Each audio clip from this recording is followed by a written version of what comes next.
Wapendwa maaskofu wakuu, wapendwa maaskofu, wapendwa maabate, Mheshimiwa Makamu wa Rais na viongozi wote wa serikali, wapendwa watawa, mapadri wote, waamini katika ujumla wetu, tukiwa na makatekista na wengine wote, tumekusanyika asubuhi hii ya leo kusema neno la asante kwa Mungu kwa ajili ya zawadi ya Askofu Bernardini Francis Mfumbusa.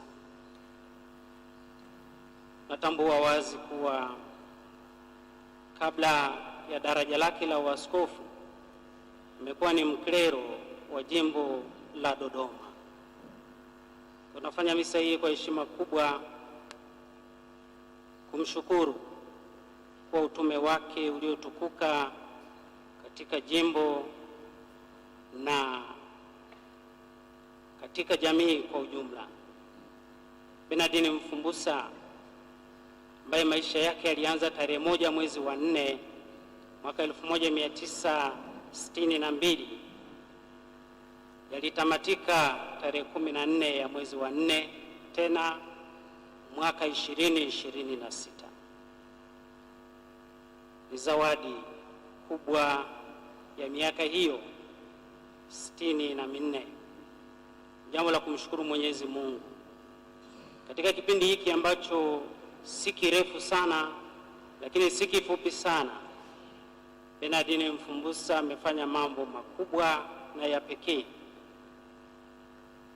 na hayo yote yalisababishwa na kupokea malezi mazuri kutoka katika familia na kwa watu waliomtangulia: maaskofu, mapadri, watawa na waamini walei kwa ujumla.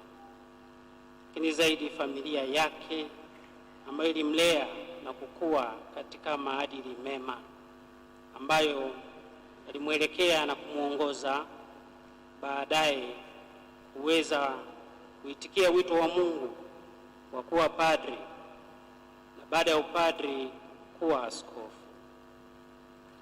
Huyu ndiye ambaye leo tunamwambia Mungu asante kwa ajili yake. Kwani waombe tuunganishe sala zetu kwa hapa na pale. Inawezekana alikosea na hakupata labda nafasi ya kumaliza makosa hayo. Muombe Mungu amhurumie na amsamehe.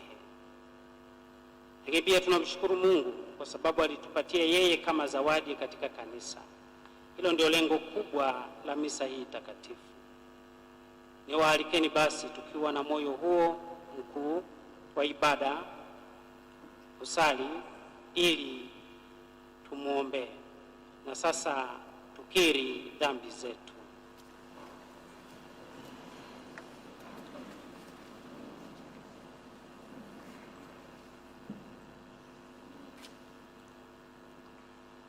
Namuungamia Mungu Mwenyezi